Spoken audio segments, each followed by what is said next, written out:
Oh no! The fight's out! Just ignore that. I'm getting ready to get my other thing going here. Okay, this is probably my fourth take at a goddamn podcast. I've had just interruption after interruption of people wandering through my door, and I really should lock it, but I don't usually have people just randomly walking through my door. Not at 7 o'clock in the morning anyway. We're going to start with my regular plug, Rabbit Coffee. Awesome dude, awesome coffee. He is my neighbor. Love his stuff. Does good work. Definitely can tell he loves what he does. Okay.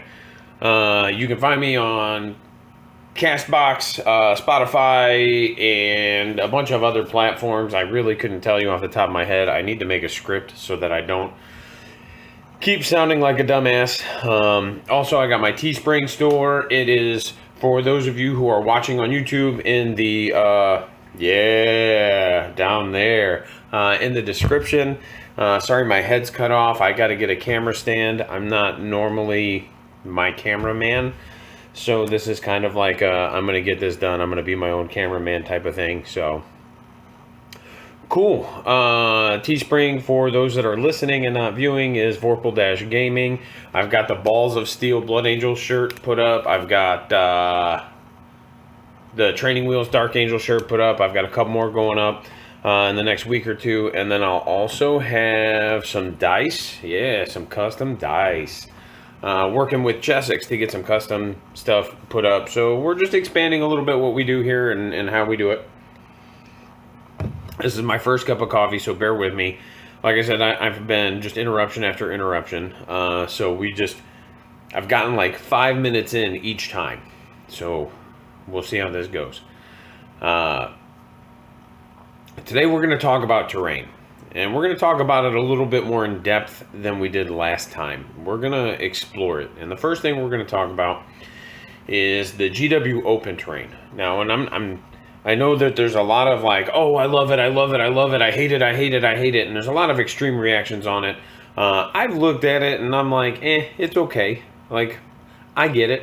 You got 400 tables. You're trying to minimize your cost and maximize terrain efficiency. I get it. You know, you want your tables to be uniform. When you've got 400 players, you don't want anybody going, oh, my board wasn't the same as this guy's board, boo-hoo. You know, so again, I understand the perspective. There's a few things I do take umbrage with regard to the terrain. The first thing I'm going to talk about right now is that there's 1, 2, 3, 4, 5, 6, 7, 8, 9, 10 pieces of terrain on this board. I don't care how big your footprints are. This is an officially GW sponsored event. Like, these are official GW tournaments. If any tournament should follow the rules to the letter, it is these. And they don't even follow their own terrain rules. Their terrain rules state you should have somewhere between, what is it? It's one terrain piece or feature for every 12 by 12 square.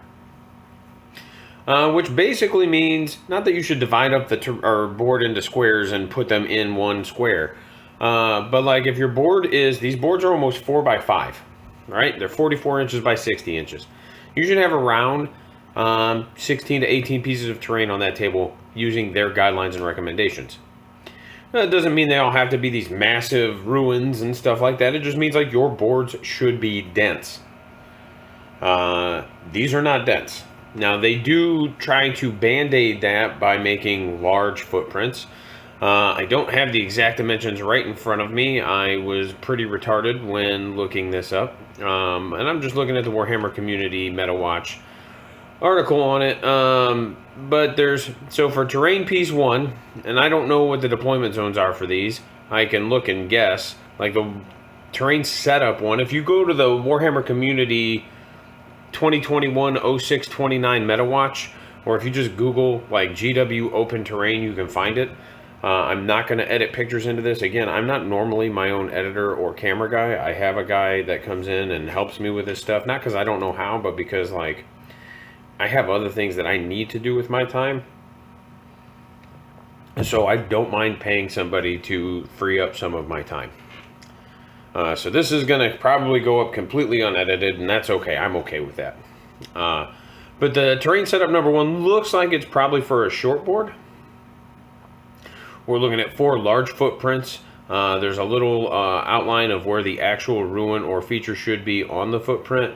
And if I had to guess, they're either like 8 by 12 or 12 by 12. Like these are meaty. These are girthy. If you look at the picture, they're first floor blocking. Like you can hide infantry in there. They're obscuring, so you can't see through the footprint. Like these are large footprints that are blocking line of sight. And then there's two other small pieces that are marked as terrain piece 2, and these are mid-sized ruins, and they fall into the area terrain category and have scalable, breachable, light cover, defensible, and obscuring traits. Alright, and then terrain piece 3 are also area terrain and have the scalable, dense cover, breachable, defensible, and difficult ground traits. So these are effectively like craters or whatever. They're ruins with difficult ground, which is interesting because they're also breachable. So whatever this feature is, it's difficult ground, but infantry can move through the actual features if it wasn't there. So I don't know what this feature is supposed to be. Oh, dense cover. They don't have light cover, so they're woods. Sorry. Yeah, they're woods. I'm a clown. Alright. So you've got 4 huge ruins. You've got 2 mid-sized ruins. You've got 2 small ruins. No, those are also woods. That's weird. So you've got like 4 woods, 2 mid-sized ruins, 4 big ruins. Sorry. And again, there's nothing wrong with it. You're getting 400 players. You need these tables to be as uniform as possible. You want to keep your tables as inexpensive as you can. There is literally nothing wrong with this setup.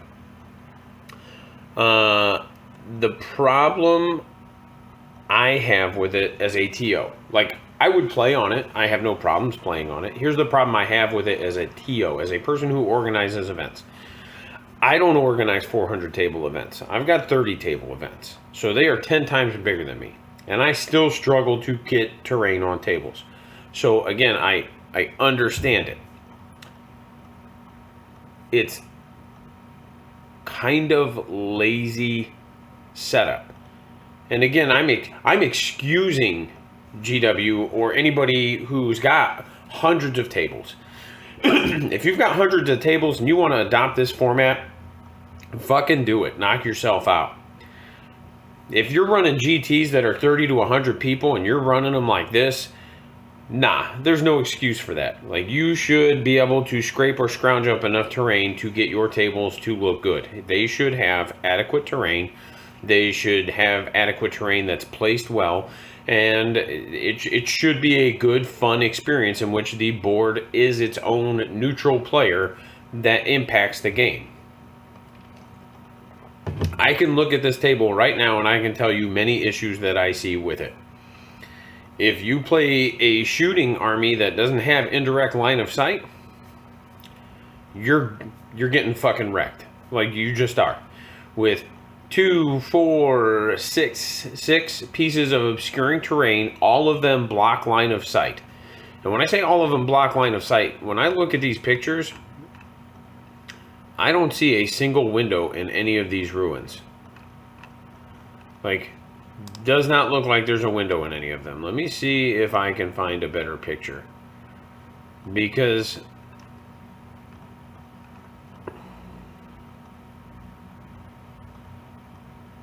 here's one, and this isn't GW, but somebody had replicated it. But every picture I've seen of the GW stuff is oh, that one doesn't block line of sight, so maybe not. Every picture I've seen is first floor blocking. And again, I don't have an issue with that. What I have an issue with, hey, that's really cool, sorry. Somebody made a house out of sprues. Alright.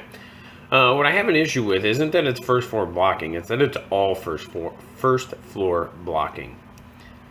Like, there's no windows, there's no nothing, so if you run anything that isn't melee infantry, you're gonna have some struggles. You know, a good example of, let's like the orcs, for example. Let's talk about them. I have been on like this huge they suck bandwagon since that book released, and I'll fucking die on that hill. Now, I've had people talk about how good they are right now, but they are good right now because they shoot indirect fire and they do 2 damage. So their indirect fire kills Marines. They don't need line of sight. So it's really, they're just good because of the way terrain is, not that they're good. And I'm not putting buggies down. Buggies have always been good. I'm saying like the Rucka Truck Squig buggies specifically, while yes, they are good, they are exceptionally good in a current meta that is adopting GW style terrain in which everything just blocks line of sight and you can hide infantry exceedingly well. They're not quite the 8th edition magic boxes, but they're not far off. You know, and I hated magic boxes. As a person who played a melee-centric army, I hated magic boxes. I felt like it was just lazy terrain placement. You know, so like, and I'm not perfect. I'm not saying my boards are perfect. Fuck. Nah, I mean, I get a lot of compliments from players about how good my boards are in terms of terrain density. But I'm sure there's just as many players out there that are like, I don't like this guy's tables, they're way too dense, or whatever, you know, and that's fine. Because I strive to hit that like 15, 16 piece per table mark when I'm setting up boards. You know, and my setups tend to be, I will have, like, if we're playing a long board, I will try to have maybe like 2 big obscuring footprints instead of 4, and then a handful of smaller obscuring footprints to kind of plug holes. And all my terrain is just what you see is what you get. You know, if it has windows on the first floor, then it has windows on the first floor. You know, I'm sorry if you don't like that, but that's the way it is. And one of the things I've also done to kind of help with that too is like, I just use smaller footprints. So if I've got, so like the Octarius data, or the Octarius box, the Kill Team box, not the Octarius data, fuck. Kill Team box came with an amazing set of orc terrain. It is first floor line of sight blocking, which is fine. It's gorgeous terrain, it's exceptionally usable, it's 4 pieces I think, and you can break them up into like smaller pieces, or you can combine them and like kind of fucking Voltron them into a mega terrain feature, and that's super cool. Love this stuff. What I've started doing though is instead of making big squares, I've just started making little L's, you know, and those L's are like 3 feet, or 3 feet, Jesus Christ, those are huge. That's like a fucking table, you idiot. They're like 3 inches, you know, so they're 3 inches deep, and they're just the depth of the terrain feature, and they just, it's a footprint directly under the terrain feature. So you can hide behind it with anything, don't have to worry about touching it, and you can put that right on top of like an objective then. You know, you can nestle that objective right in the corner of the L, so like the people here that are watching the video are watching me make gang signs and shit. It's, I don't know, it's what I do. You know, and that's kind of my approach. When I make tables, I make tables with a few concepts in mind. 1, can you see from deployment zone to deployment zone? And obviously when you're building them the way I am, you're not going to have 100% blockage. You're just not. Because I'm not using 4 big footprints to just block off everything. And really looking at these GW open boards, they also don't either. They just, there's big enough footprints that you have a lot of places to hide. And that's fair. And that's another approach that I try to take. I try to make it so that there's not necessarily a lot of blockage. Sorry.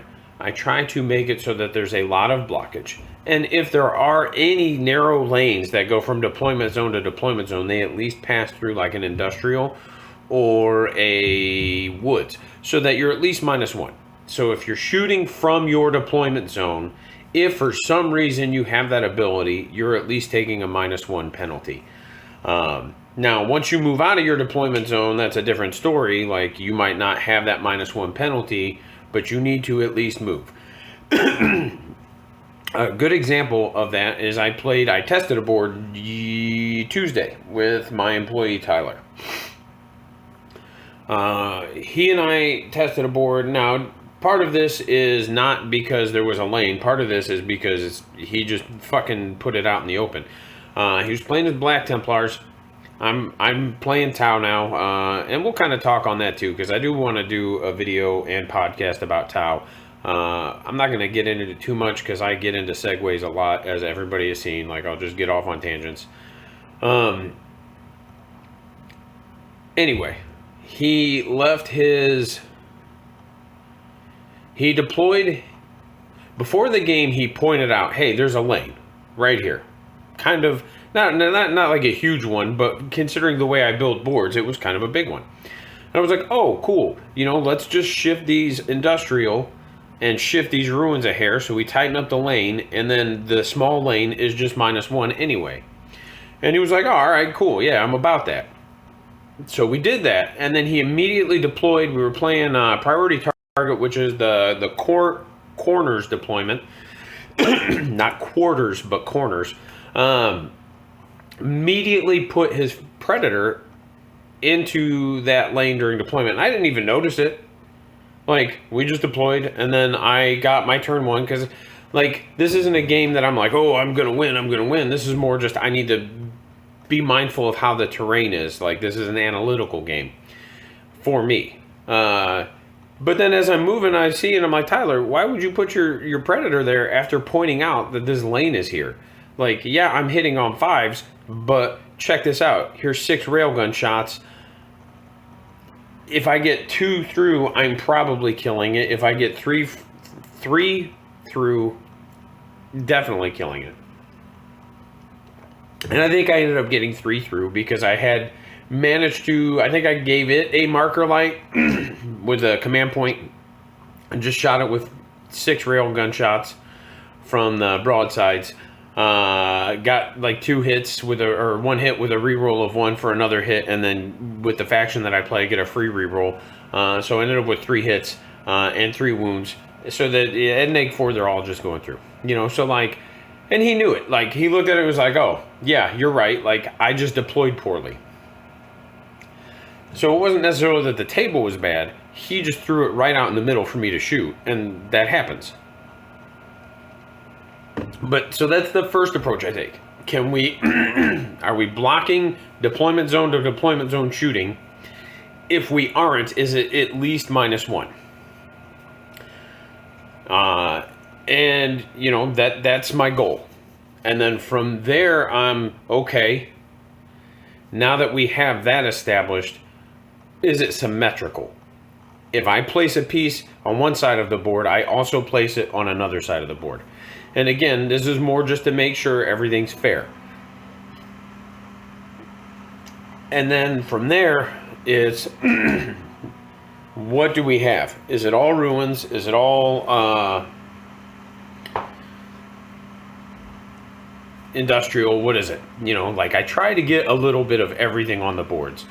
I don't like that GW open terrain, and a lot of tournaments that I've seen lately are just using ruins. Now, one thing I have adopted from the GW Open is that just all my ruins are obscuring. I do like that.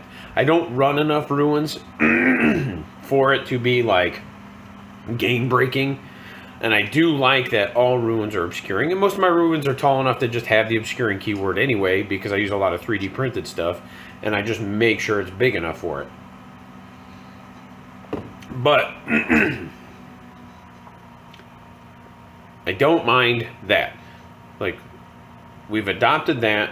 We've said, hey, okay, all ruins are obscuring. That's good. I like it. From there, like, I put at least 1 or 2 woods on every board. And if I don't have a woods, I at least have a crater. Like, I have 1 to 2 features that are just difficult ground on every board. I have 1 to 2 features that are dense cover on every board. So again, if I have woods, they cover both. We have dense cover and we have difficult ground. And then we have barricades, which this surprised me. There's no barricades on these opens, like these open tables. Nothing. There's no pipelines or armor containers even. Like, armor containers are the goddamn band-aid of tables. Like, oh, my table looks like it needs something, I just throw a couple armor containers on it to plug holes. And they are super functional, and they do what they're supposed to. So it just surprised me that there's no armor containers. But no, it's just, like I said, this wasn't intended to be a review of the GW Open tables, and to an extent, it's still not. Again, like, I think it's great for tournaments that are running 400 people.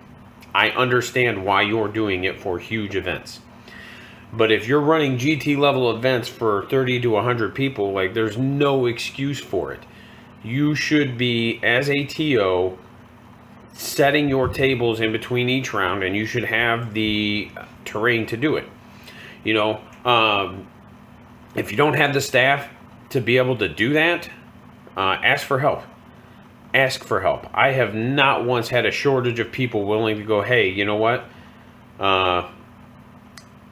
I'd love to help you set up tables in between rounds.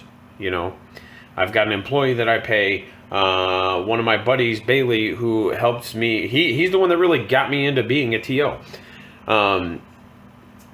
You know, he helps me in between rounds, even when he's doing the tournament. And another thing that I've done that helps me, and I haven't gotten negative feedback from it, but I don't know how people feel about it, is I don't do big lunch breaks.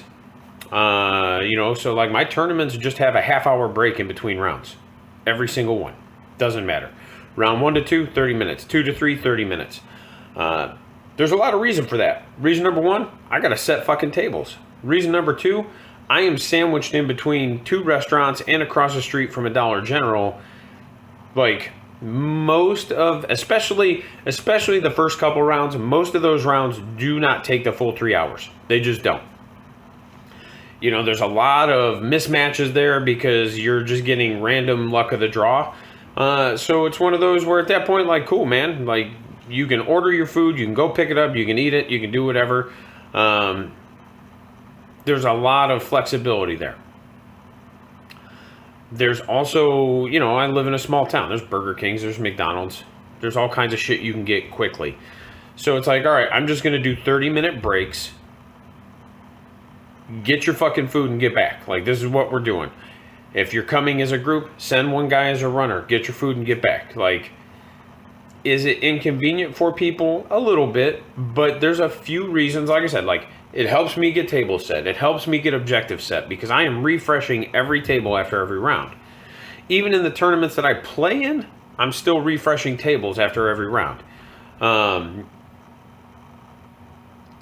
got dudes that are driving from Indy.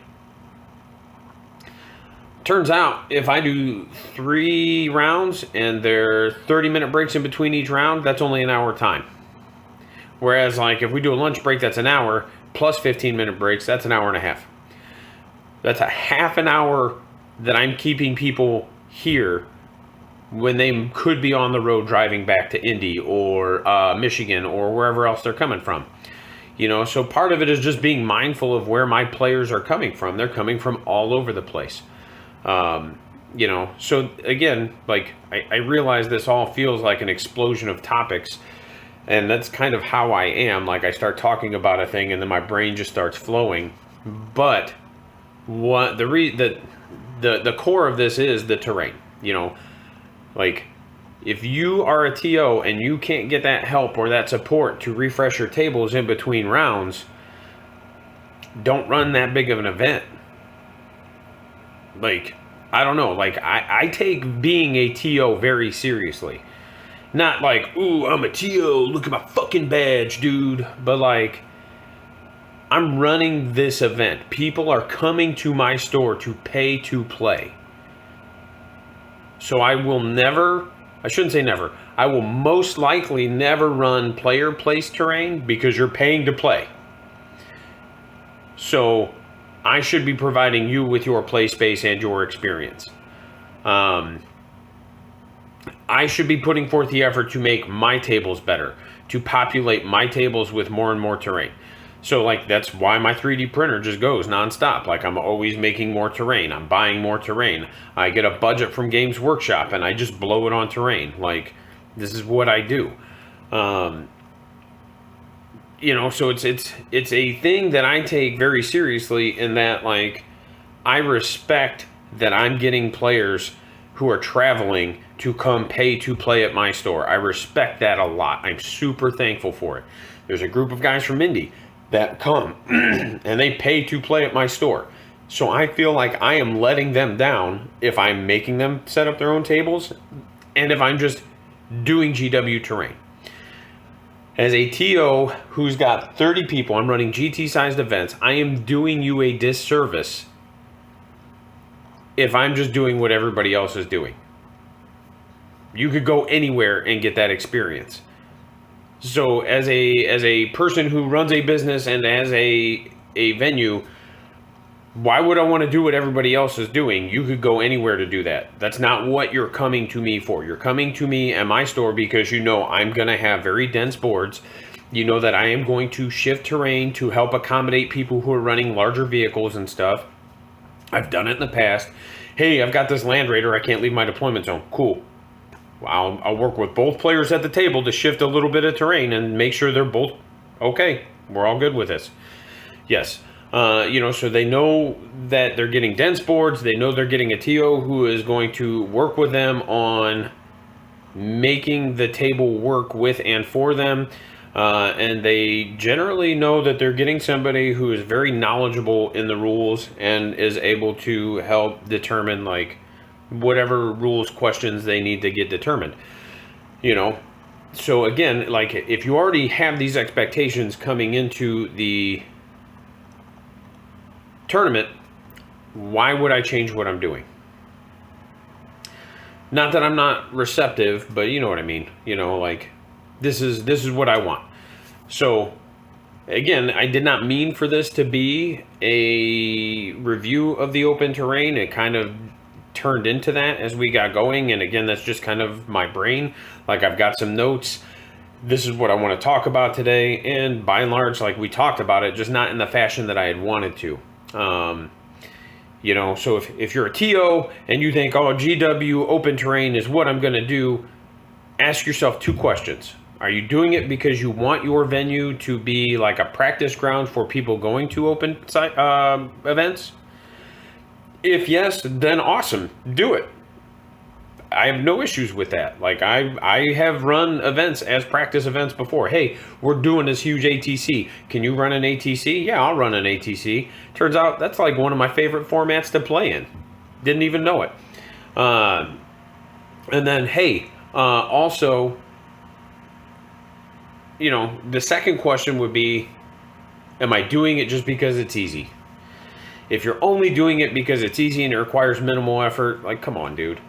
You owe it to the people who are paying to play at your venue to provide them with better tables than that. You know, again, sorry, this ended up being kind of like a soapboxy kind of thing, but, you know, it's just one of those where I've heard a lot about it. I wanted to discuss it a little bit. Gonna be putting out a Tau video. I have another video podcast that's just sitting. I may or may not throw it up, but that's gonna be it. We'll have a word from our sponsor. Take it easy, guys.